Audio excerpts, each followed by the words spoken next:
كالنهار نبلوهم أيهم أحسن عملا وإنا لجاعلون ما عليها صعيدا جرزا أم حسبت أن سبحان الله سبحان الله سبحان الله سبحان الله سبحان الله سبحان الله سبحان الله العظيم وبحمده.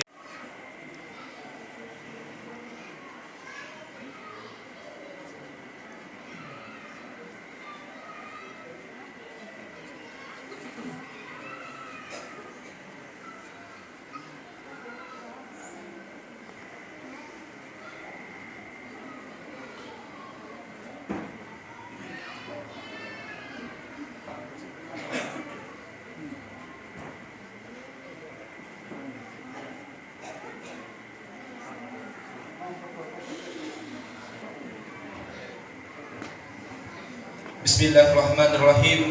Assalamualaikum warahmatullahi wabarakatuh. Waalaikumsalam warahmatullahi wabarakatuh. Alhamdulillahi rabbil alamin. Assalatu wassalamu ala asrafil anbiya'i wal mursalin wa ala alihi wa sahbihi ajma'in. Allahumma salli ala sayyidina Muhammad wa ala ali sayyidina Muhammad. Allahumma salli ala sayyidina Muhammad wa ala ali sayyidina Muhammad. Assalamu alayka ya Rasulullah. Bapak Ibu hadirin sekalian, adapun yang akan menyampaikan kajian kita pada malam hari yang berbahagia ini adalah Al-Ustaz Dr. Yuli Hesman MPD. Kepada beliau kami persilahkan.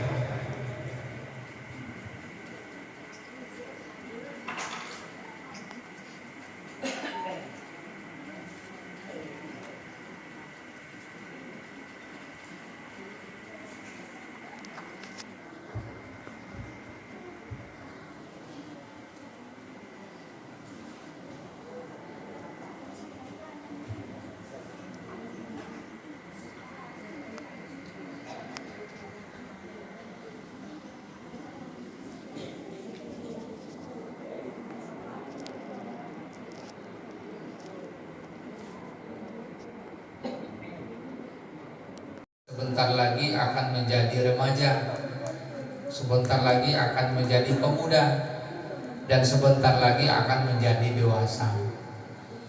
Maka anak-anak Ustadz, alhamdulillah, ini mungkin pengaruh dari bapak ibunya yang membawa ke masjid, dan ini satu didikan yang memang harus kita biasakan di akhir zaman. Mendekatkan anak-anak kita pada majelis-majelis yang baik.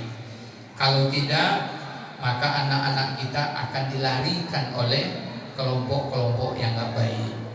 Karena antara kelompok yang baik dengan yang tidak baik itu terus saling berperang, saling menyerang. Nah, jadi Bapak Ibu, saya mengajak di awal pengajian kita baik, karena kalau tidak mereka akan terbiasa dengan yang buruk-buruk yang hari ini banyak terjadi di sekitar kita. Ada satu pertanyaan saya sebelum kita mengaji lebih jauh. Sekarang saya menengok, kini aku mencolu banyak orang main entah apa namanya, pakai apa namanya? Apa namanya? Hah?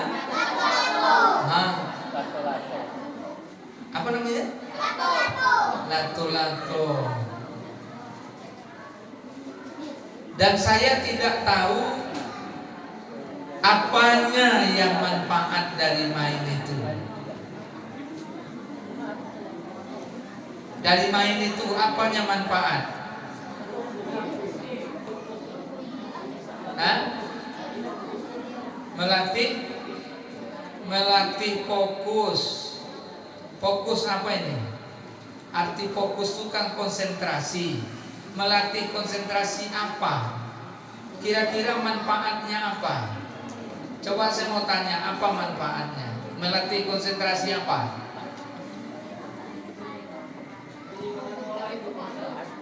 Hah? Hah?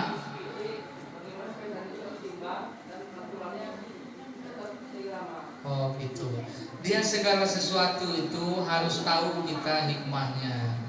Kalau enggak nanti ibarat orang hanyut, terlampau jauh hanyutnya susah. Susah. Ya. Karena di setiap pengajaran ada namanya amanat. Amanat itu artinya sesuatu yang ingin dicapai dari pengajaran itu. Sama dengan alur cerita. Ada namanya di alur cerita itu ada nantinya amanat cerita.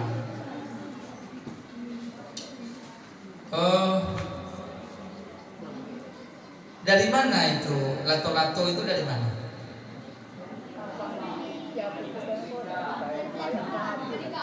Dari mana? Dari Amerika. Jauh ya? Sampai ke Kampung Padang. Hah? Cepat sampainya ke kita. Kalau nggak salah saya Pak Jokowi juga main lato-lato. Kalau nggak salah saya ada tayangannya Pak Jokowi main lato-lato.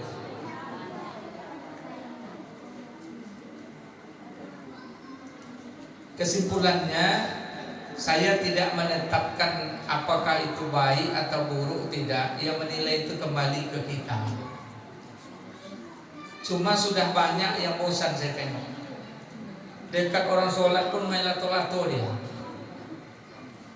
Suaranya bising.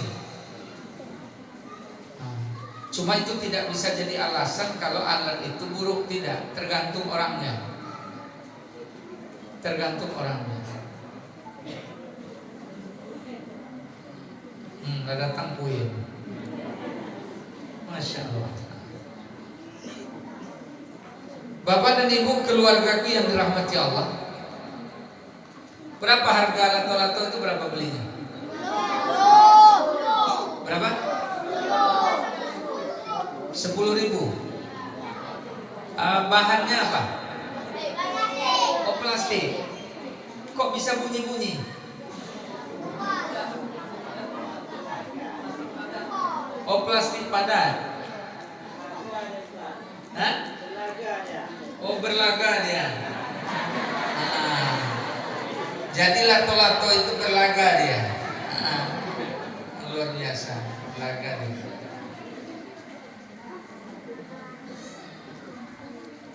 Setengah saya tanya untuk apa, katanya mengalihkan perhatian dari hobi HP kepada hobi lato-lato.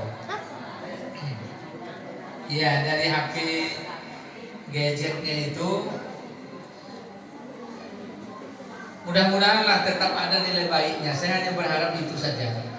Jangan sampai nanti kita tidak mendapatkan nilai baiknya, justru yang nanti keburukan yang dapat. Jangan sampai begitu. Jadi solusi Islam adalah menetapkan didikan itu dengan tepat. Cuma sekarang pertanyaannya, banyak para orang tua yang abai, yang cuai, yang acuh dengan pendidikan anaknya, apapun alasannya, entah karena sibuk bekerja, entah karena capek. Yang jelas banyak orang tua hari ini abai, cuai, lalai terhadap anak-anaknya, sehingga anak-anaknya dibiarkan berjalan sendiri saja. Maka malam ini saya mengajak kepada bapak ibu keluarga saya di majelis ini, kalau kepada yang baik-baik itu ajak anak kita, sampaikan sama mereka. Ustadz, mereka ribut nanti Ustadz. Kalau mereka ribut nanti dicarikan jalannya supaya tak ribut. Nah, ini kan mulai ribut nih karena dapat kue. Ya namanya anak-anak. Kalau anak-anak itu tak ribut itu hebat itu. Tapi kalau dia ribut memang anak-anak. Sepertinya kita tak pernah jadi anak saja. Kita jadi anak pernah ribut juga, ya kan? Anak-anak Ustadz udah dapat kuenya? Sudah dapat belum? Oh belum, yang kedua. Ya. Nah, ini anak-anak kita. Bahagia kita mereka dalam masjid. Bahagia kita mereka ini makan. Walaupun mungkin agak terganggu sebagian kita dengan bising suaranya. Tapi sabar-sabar saja. Kita melatih diri untuk bersabar dalam menghadapi anak cucu keturunan kita. Yang hari ke depan sangat banyak bahaya menanti mereka. Hari ini luar biasa. Luar biasa Bapak Ibu.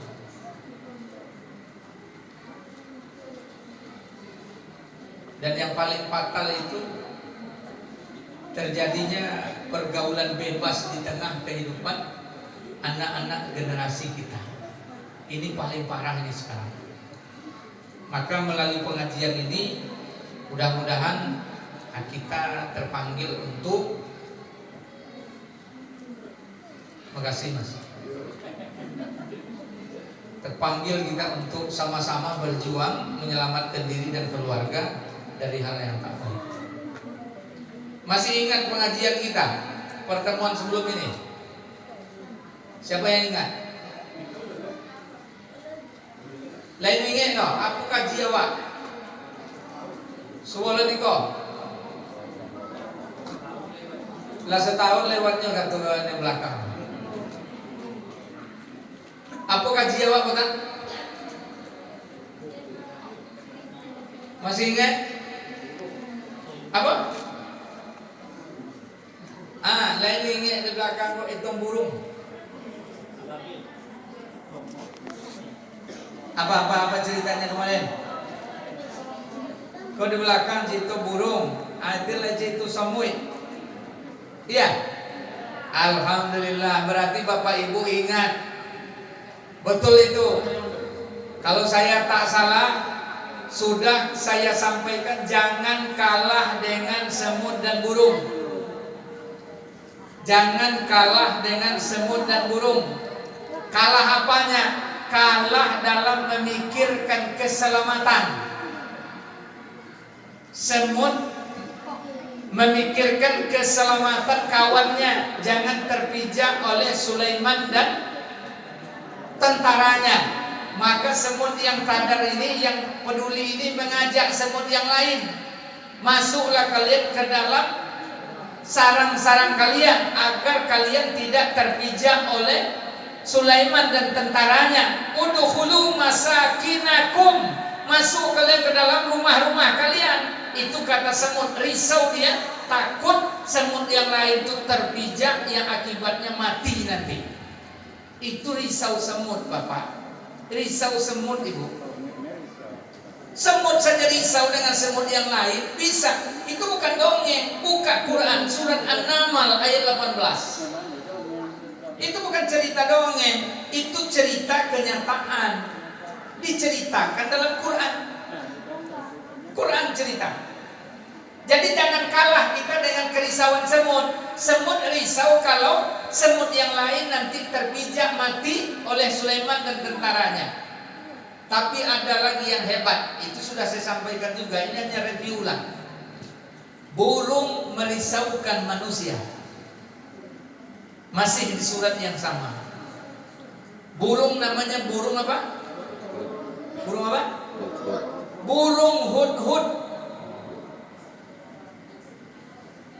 Kalau di awaknya burung hudhud ku ampun. Layumnya buat stakua. Sampai orang nak. Biar aku dia ulun menakut. Sampai budak ni Bu Binti. Bu Binti. Aku apa kok orang tua awak menyebut Bu Binti. Mano niu wa ikutlah ke sana. Nenjole tersebut dalam sirah itu burung hudhud. Apa yang terjadi Bapak Ibu sekalian? Ikut ambil pengajaran. Burung hudhud terbang jauh ke arah barat. Ya, terbang jauh ke arah barat. Bosulah ini satu kerajaan. Kerajaan itu negara. Negara itu subur, penduduknya kerjanya bertani. Itulah yang disebut negeri Sabah. Diperintah oleh seorang ratu namanya Balqis. Hebat negeri itu makmur, berjaya. Cuma sayangnya menyembah matahari. Menyembah matahari. Sehingga membuat burung ini pun mengasih kabar kepada Nabi Sulaiman. Ya Nabi Allah Sulaiman, aku sudah berjalan jauh ke arah barat. Aku jumpa di situ sebuah daerah subur, makmur, penduduknya hebat. Diperintah oleh seorang perempuan, cuma mereka menyembah matahari, wahai Nabi Sulaiman. Maka akhirnya Nabi Sulaiman musyawarah Nabi Sulaiman dengan pihak kerajaannya. Ada jinnya, namanya jin Ibrit. Ada Bukhriyah, itu ulama yang menguasai kitab.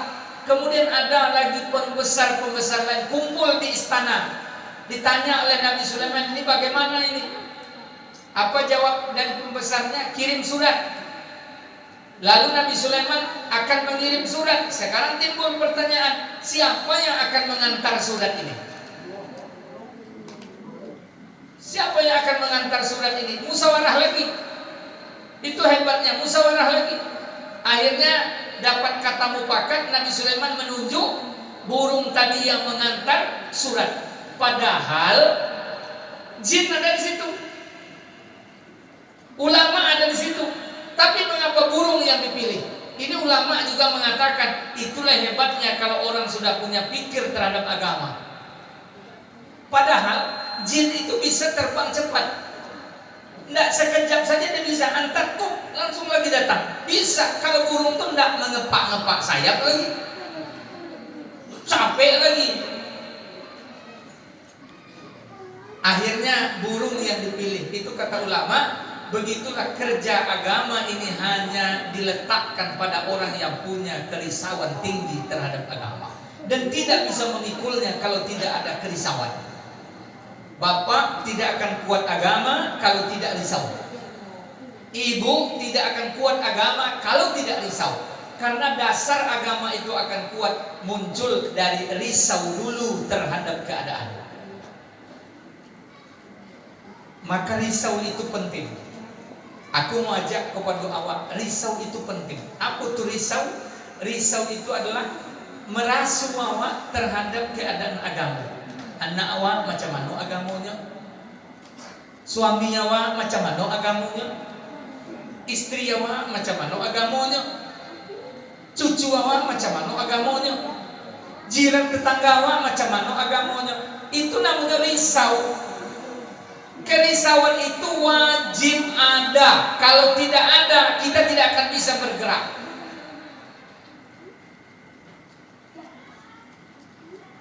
Kini aku nak tanya dengan ibu-ibu lah dulu. Kalau anak awak ino semayang, lain ibu-ibu risau. Hah? Alhamdulillah. Aku tanya dia apa-apa. Apa-apa.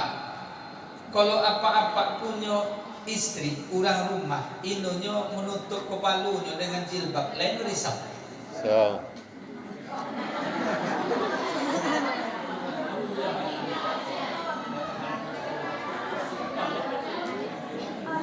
Tolong jawab dulu, itu masalah iman itu. Kepastian itu agama, bukan ustad ke do. Bukan ustad Yulinya bu do. Kini apa-apa. Istri awak inonya menutup aurat, poinnya ke pasar, buka jilbab, nampak rambutnya, nampak lienya, pakaian ketat belum, model anak muda zaman sekarang, padahal ini umur 60.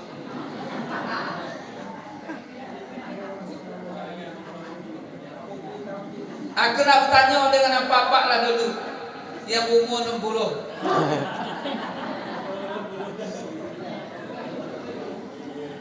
Kira-kira lain tak risau hati apa? Hah? Ada bisa.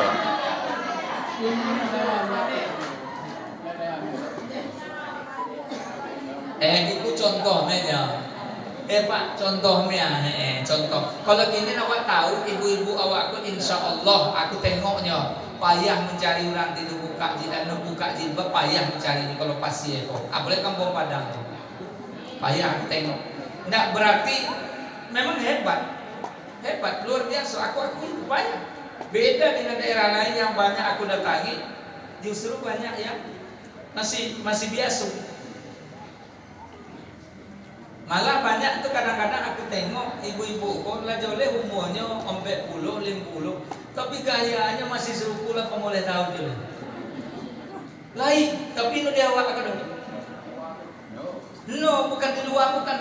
Awak kok masih mantap lah, elok, hebat. Kalau bapak masih risau, ibu masih risau, ketika perintah Allah tidak dikerjakan, ketika larangan Allah dibuat, risau kita, itu tanda iman masih ada. Tanda iman masih ada. Karena bateh iman itu kan tersebut dalam hadis Nabi. Apa bateh iman? Bateh iman itu adalah benci dalam hati terhadap kemaksiatan dan kemungkaran. Itu batehnya. Benci dalam hati terhadap kemaksiatan dan kemungkaran. Lidah ini tolong menyebutnya, tangan ini tolong mencegahnya, paling tidak hati benci bahwa itu perbuatan yang elok. Maka doa dipanjatkan kepada Allah Subhanahu wa taala. Ya Allah. Itu surah itu batih iman tadi. Selemah-lemahnya itu. Wazalika ad'aful iman. Selemah-lemahnya iman. Jadi kalaulah masih lain itu Pak, Ibu, masih lain itu dalam diri awak, pertanda iman awak itu masih lain di diri awak. Tapi kalau itu lain maaf cakap awak bahasa ulang kasarnya nak ngobong, nak mengambil orang di sekeliling awak ke pulau itu bahasa kasarnya.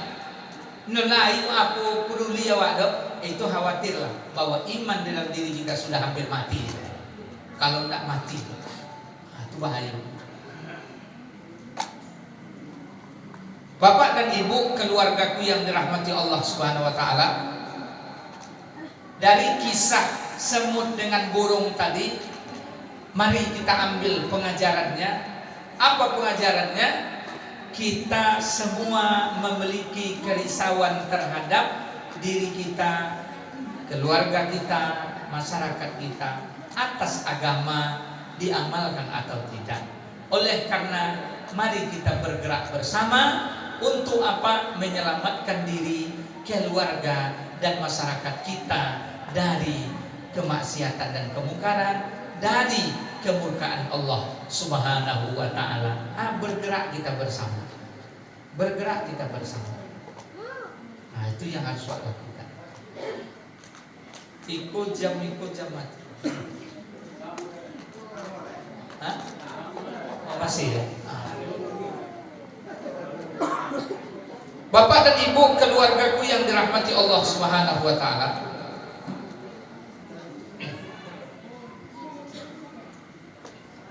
saat kemarin saya dikirim, nah ini untuk kita semua ini bersama-sama memikirkan. Saya mau tanya dengan Bapak Ibu, setuju atau tidak setuju? Dikirim oranglah video ke aku, video lewat WA. Isi video itu lai sebuah sekolah kini, kurikulumnya adalah mengajarkan dansa kepada anak didiknya. Tunggu dulu.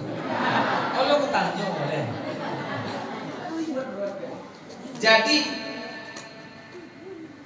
lain satu sekolah, bukan di Rokanhulu tidak, di Rokanhulu tidak. Cuma ini bisa saja terjadi nantinya. Sebuah sekolah ini tingkat SMP itu kurikulum sekolahnya adalah mengajarkan dansa laki-laki perempuan. Pertanyaannya, Bapak Ibu setuju atau tidak? Ya. Setuju enggak? Tidak. Hah?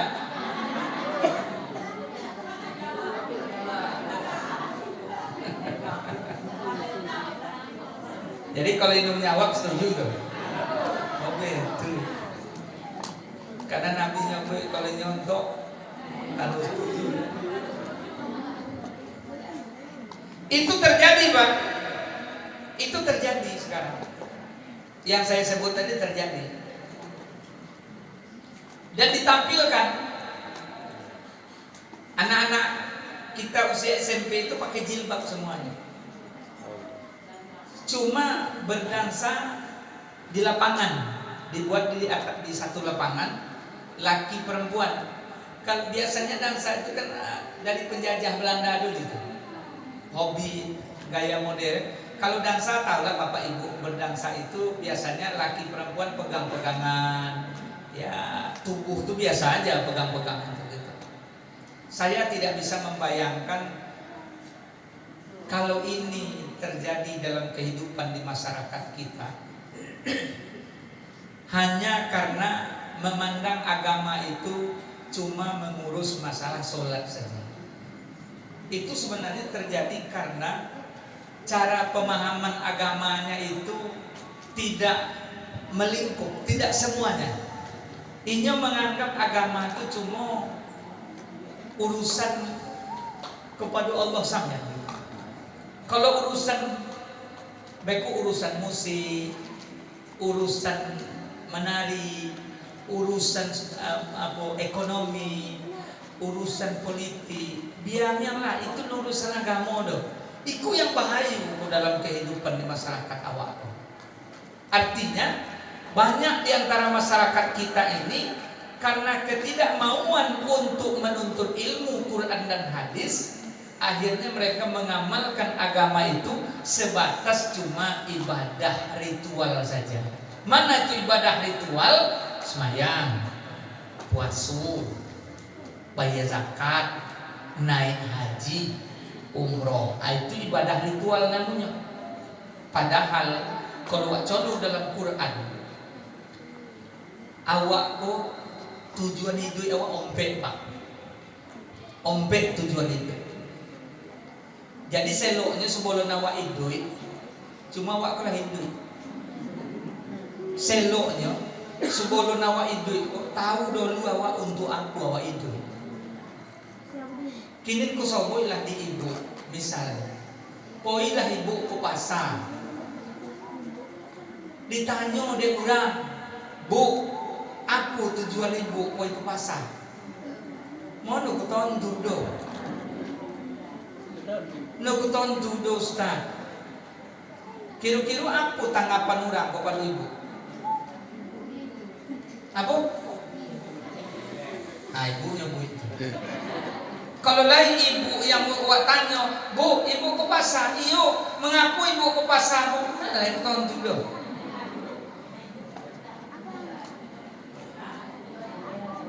Maka ibu bapak, salah satu materi penting dipelajari dalam pelajaran agama itu memahami tujuan hidup.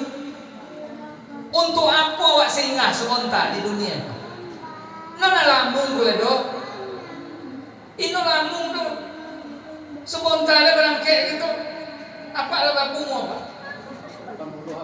80. Apa minta berapa? Anu pernah minta dong. Kesehatan diminta. Bilu tibu tuai. Kan betul? No minta dong. Topilah 80. Subhanallah. Ayo, yo. Ya Allah, minta kesehatan kan? Awak kok singgah spontan. Iku nanti turun nak ditanam dalam diri aku ku singgah spontan. Aku ku singgah spontan. Inilah mungkin. Bukan berarti awak inonak dunia. Awak paham, awak singgah spontan. Awak dalam dunia. Awak nak makan goreng pisang, nak makan roti, nak mana ambil.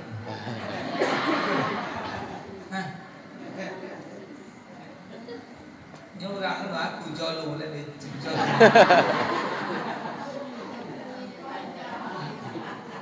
Kebagai mas aku lo tak ada.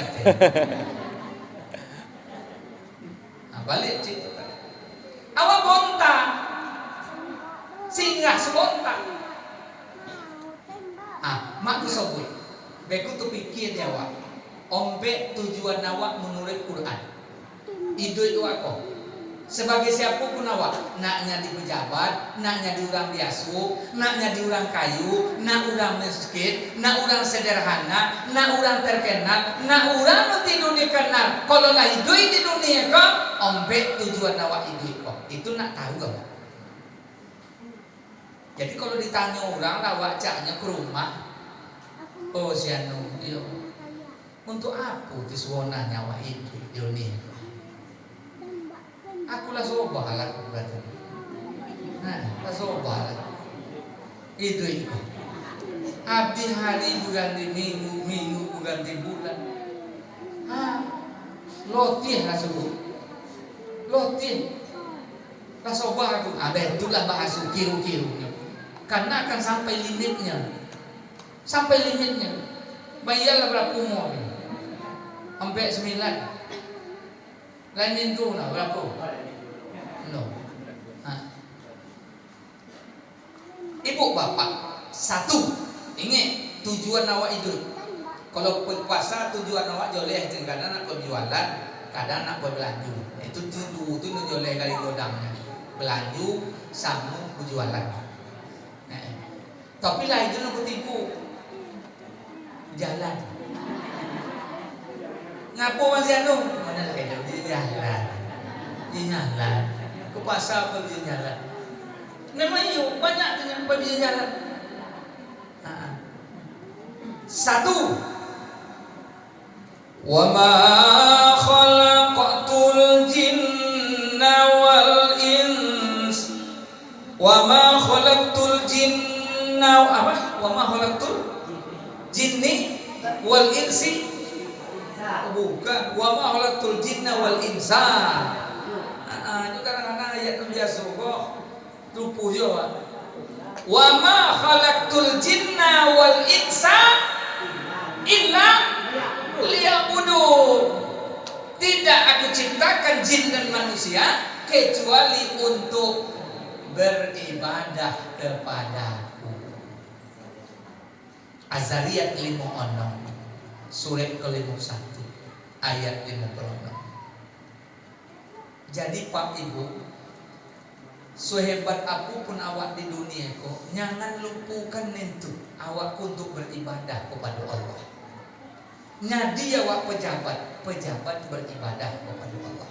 Nyadi awak orang kayu yang beribadah kepada Allah. Nyadi orang berilmu yang beribadah kepada Allah. Menjadi awak orang miskin yang beribadah kepada Allah. Menjadi apapun awak, jangan lupakan awakku untuk beribadah kepada Allah. Itu satu tuh Pak. Dan ibadah jangan dianggap sempit. Ibadah jangan dianggap sempit. Ibadah itu luas.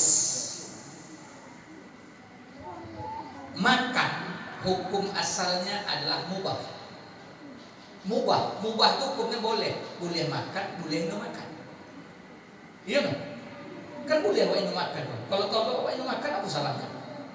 Boleh. Tapi makan bisa jadi ibadah kalau diniatkan karena Allah Subhanahu wa taala. Akan jadi ibadah. Jadi ibadah itu. Bismillahirrahmanirrahim. Tangan kanan makan apa? Ibadah. Ya Allah, jadikan sebab makanan kuat aku untuk ibadah kepadamu ya Allah. Jadi ibadah. Nah, itu ibadah itu bukan sompi, lapang. Siapa usahanya? Yang sompinya lah itu, tapi yang masih lain. Itu betul. Iya, betul. Yang kedua, tujuan manusia diciptakan Allah. Tengok dalam surah Al-Baqarah ayat 30. Wa il qala rabbuka lil malaikati inni ja'ilun fil ardi khalifah. Khalifah. Jadi kita ini khalifah. Tanpa digelar oleh tuan guru mursyid pun kita ini sebenarnya sudah jadi khalifah. Awak khalifah secara umum. Apa itu khalifah? Pemimpin. Apa itu khalifah? Penguasa. Apa itu khalifah? Wakil. Awak wakil Allah, tanda petik wakil Allah dititipkan untuk mengelola bumi kau, menyelamatkan bumi. Maka itu sebabnya Pak, Bu, kalau salah lagi Hawa pemimpin di bumi kau, hancur. Kalau salah lagi pemimpin di bumi kau, hancur. Maka jangan salah meletakkan pemimpin di muka bumi Allah ini. Sebentar 2024 akan duduk pemimpin-pemimpin awak, baik legislatif, yudikatif, eksekutif, trias politika bahasanya, layaknya di DPR, tugas mulai undang-undang, mulai aturan. Itu tugas DPR, mengawas undang-undang, mengawas pemerintah, tugas DPR. Laikulu, bupati, gubernur, presiden, camat, Pak Kades, itu namanya eksekutif, tukang kojukan apa yang telah diputihkan dalam undang-undang. Dan itu bisa dimuat aturan. Sehingga Pak Kades awak bisa mulai perdes, peraturan desa bersama dengan perangkat BPD-nya. Akan menjadi hukum bagi awak sadunya. Atau menjadi yudikatif, tukang jalankan aturan undang-undang tadi. Polisi, hakim, jaksa, ketok palunya itu menentukan hitam putih. Kalaupun awak putih, kalau katunya hitam, ya hitam. Walaupun awak bona, kalau katunya salah, awak salah. Saja hijau. Itu pemimpin. Maka kalau dapat orang-orang jahil, orang-orang jahat, orang-orang zalim yang naik menjadi pemimpin, rasulkan satu sama awak. Maka dari itu Bapak Ibu, jangan anggap soal pemimpin itu soal kecil. Jangan, demi Allah jangan. 2024 penentuan kebaikan bagi negeri ini. Kepada siapa diserahkan tampuk negeri ini? Baik Bu Presiden, Gubernur, Bupati, DPRD, DPR RI, DPRD tingkat 1, tingkat 2, DPD, mereka-mereka lah yang akan menggodok mau dibawa kemana negeri yang kita cintai ini. Salah letak berbagai etongan tuh Pak. Jadi Pak ucap jalan keluarnya Ustaz komando, karena iku lebih tahu le ulama daripada awak. Saya cak ngejunya tahu di ulama le mana ngelok nanti dulu. Kalau awak tahu merah, biru, artinya duit, tukang merah, tukang biru, tahu itu saja. Kalau ulama ndak, ulama itu yang dipikirnya dunia akhirat, selamat ndak kan dibawa orang kawak negara itu. Maka udah itu posan aku, donga ulama siap di komando, itu aja kuncinya. Itu mengunci. Jangan dibuat jodoh sistem jahiliyah itu. Aku kamu dadak baju, dadak sewa leh. Aku duit tu Pak, mau inyo tu nak keluarga aku. Itu cakap apa? Cakap orang itu keluarga aku lah yo ini. Pupuk cahwa. Apa nak keluarga apa naik? Aku nak keluarga aku naik. Sesama naik kalau awak. Nah tepuk tangan dia ketipu. Itu namanya terjadi Jawa ko, namanya egois, memontiakan kelompok, memontiakan orang kampung, memontiakan orang diri sendiri. Ini yang dipontiakan yang betul-betul akan membawa negara itu. Itu kita hapus untuk 2024. Jangan lagi lakukan seperti itu. Tidak perlu itu. Nah, itu. Awak kan banyak seperti itu. Maka aku boleh menyambut. Kalau awak sobek suku, orang punya suku jo. Kalau awak sobek adik beradik, orang punya adik beradik jo. Kalau awak sobek sekampung, orang punya kampung jo. Kalau awak sobek orang kebeku misalnya seorganisasi, awak punya organisasi jo. Kalau separtai, orang lain punya partai jo. Tidak ada, semuanya punya masing-masing. Kita diadu untuk pecah. Maka cara yang paling baik itu apa? Ulama sebagai orang yang diberi amanah oleh Allah untuk didengar, warasatul anbiya, itu didengarkan nasihatnya. Insya Allah kalaupun salah kita tetap menang dalam kebenaran karena mengikuti daripada nasihat ulama yang benar. Itu kuncinya Pak. Iku kalau pidato mereka lain sebagian sakit hatinya. Lain terutama nu banyak duit. Nu banyak duit sakit hati. Apa sebab sakit hati menjadi halangan? Karena yang zaman kini nu naik itu kurang banyak duit naik. Karena itu banyak selalu banyak duit naik. Padahal untuk metong negara aku tidak cukup dengan duit saja. Perlu utak sama hati nu bersih. Jadi deklah hubungi kode tanda waktu isya sudah masuk. Bapak Ibu sekalian, berapa baru sobatnya? Aduh, alah telah tuh. Nah ini ompe, isu wak samo lah. Wak samo insya Allah diingatkan di sukacita. Bapak Ibu keluargaku semua yang dirahmati Allah Subhanahu Wa Taala, kami umumkan juga melalui pengeras suara malam ini, Ahad subuh nanti. Subuh itu, awak gerakan sholat subuh berjamaah di Masjid Nurul Anwar Lengkopan. Bapak Ibu kalau bisa hadirlah beramai-ramai kita sehingga syiar agama itu makin terasa bergabung dengan kawan-kawan jamaah kita yang lain. Boleh datang setelah sholat subuh di sini, boleh datang sholat subuh di sana. Intinya kita berbaur untuk sama-sama mensyiarkan agama, menguatkan barisan untuk meningkatkan iman takwa kita kepada Allah Subhanahu Wa Taala.